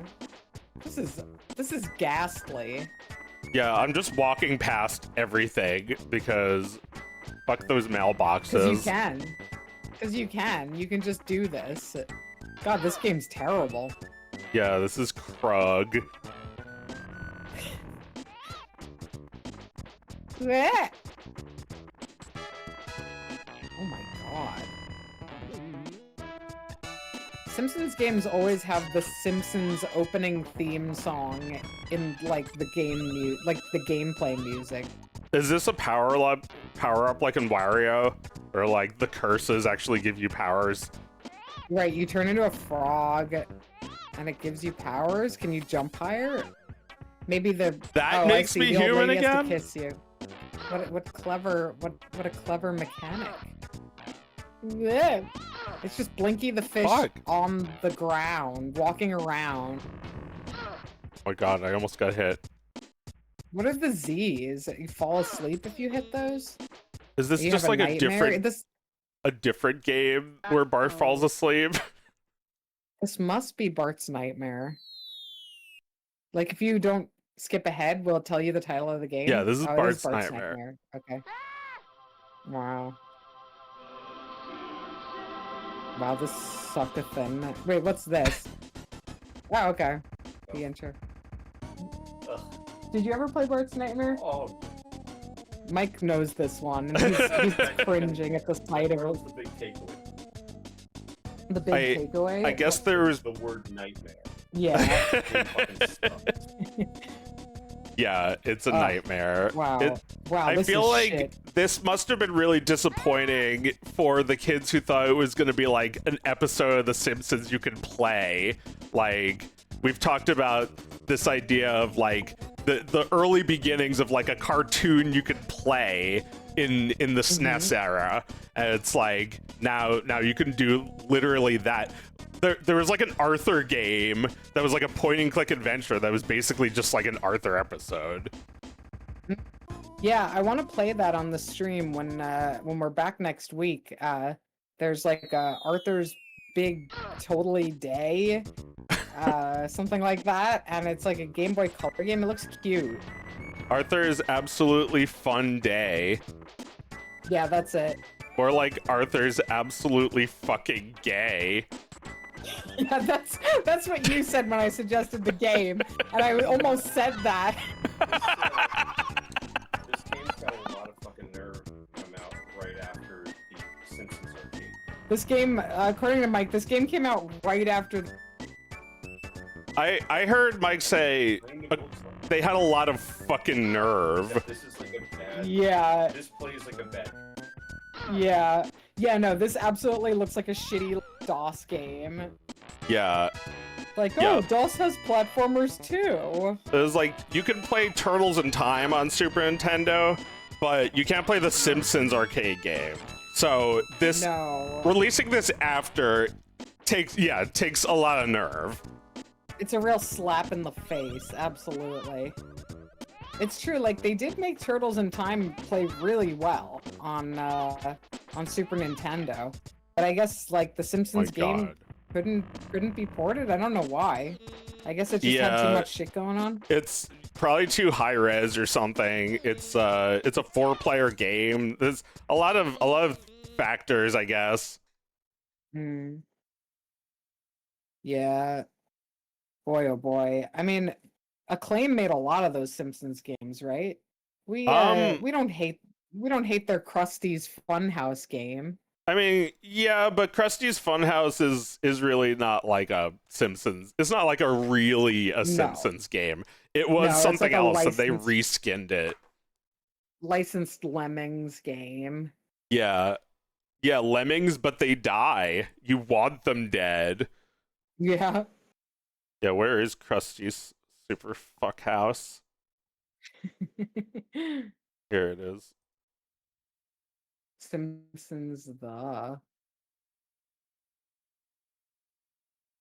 Yeah, Simpsons That's Okay. Alright, it was due to license. According to Mutant Astronaut, whose mom worked for Acclaim. Konami made the arcade and Acclaim had the comp. So they could not afford it. Well, yeah, they should have just given up and died then instead of game. Oh yeah, I mean, oh, is this looking right?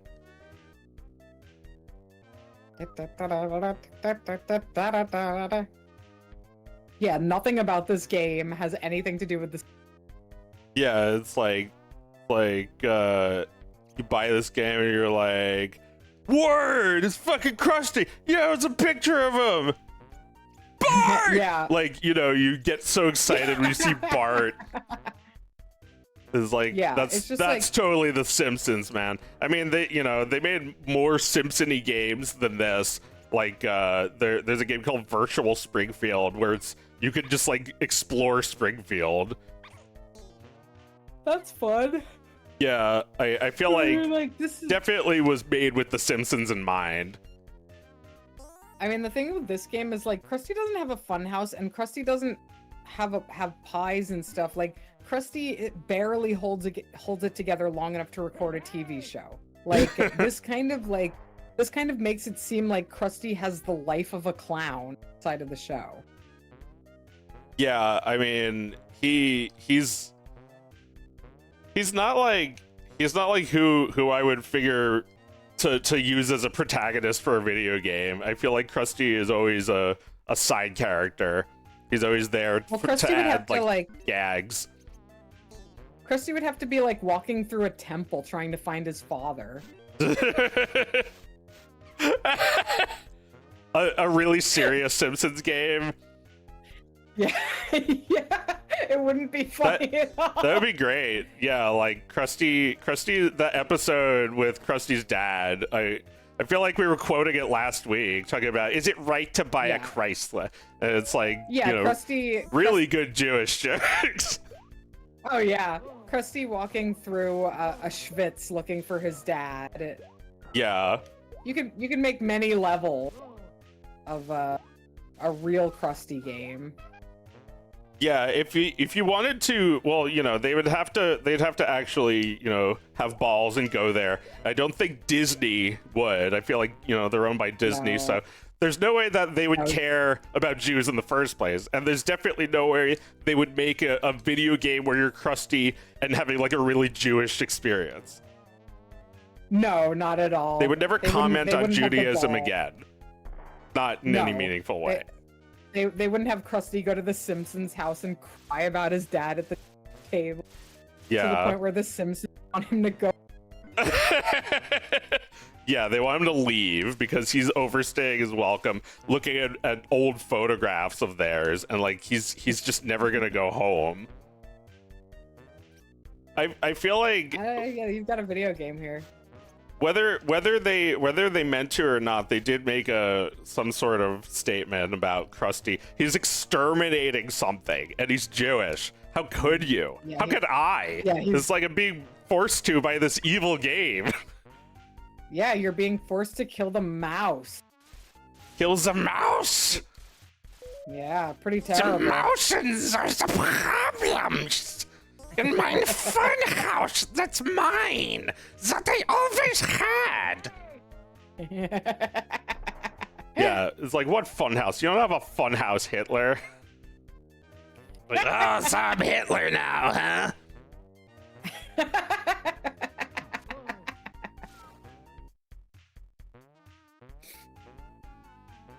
Yeah.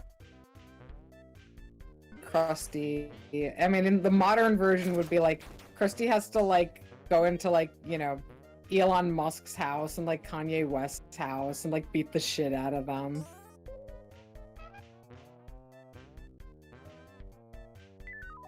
Go back and Krusty- go back to Mel Gibson. Krusty doesn't want to Ruin do Mel those Gibson's things. career. He'll No, cave no. really easily. I think he would, you know, if he can conquer anything, it's got to be himself. This is an internal story about Krusty. Die, you snake! Like, famous people would just flatter Krusty, and he wouldn't want to have any conflict with them. drove a dump truck of money up to my house. I'm not made of stone. Yeah, no, you're right. He has no scruples. No, it's like Krusty. You ever think about how you're exterminating these rats? It's like, oh, so I'm Hitler now, huh? And like, you know, he starts doing a Hitler impression, but it just like turns into his own voice. You're losing the voice, Krusty. All right, we gotta wrap this show up. What any final thoughts? Um, You got anything See. written down in the notes app? yeah, let's take a look. Cartman travels through time to get a Wii. Oh yeah, I was thinking about that episode of South Park where they like they just like there's an episode where Cartman travels through time to get a Wii, and I thought that was great. Thinking about that like yesterday, because it's like it was really hard to get a Wii, and that's a really good video game console no matter what decade it is. So yeah, I would also travel through time to get a Wii probably if it was really hard to find one. It stands the test of time. Like, if he had traveled back in time to get like an N64, that would be like such a joke at this point. But because it was a Wii, it's like A Wii is still really good. I have my Wii Yeah. set up at your house, and I miss it sometimes. Yeah, I mean, you come over and we play it all the time. Yeah, It still gets love. it's a good console. It's one of the best. Yeah. Yeah, you know, Cartman was right about a lot of things. Whoa, Cartman was right about a lot of things. Like Cosmo being a big fat ugly bitch.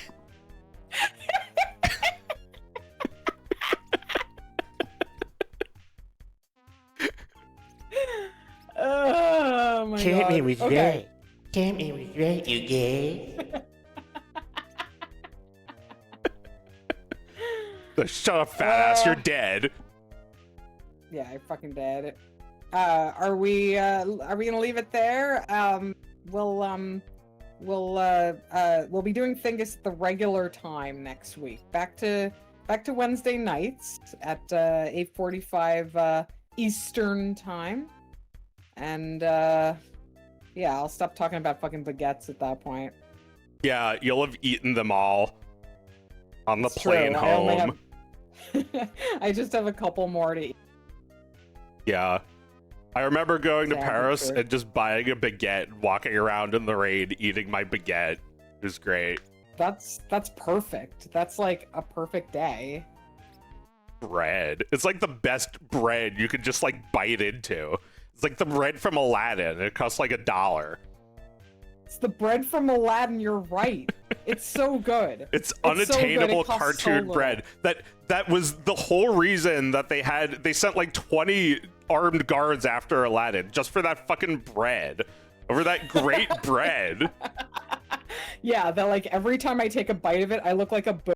He takes like a tiny bite of it, and cheeks are full of it. He was right to do that. He needed some of that bread. He needed to know what it was like to bite into that bread before he died, which will be a lot sooner than Aladdin.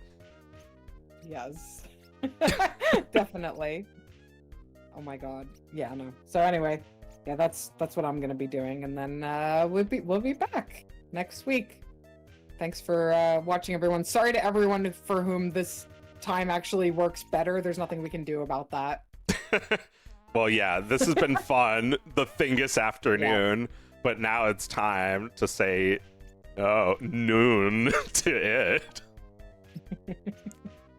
Bye. Bye.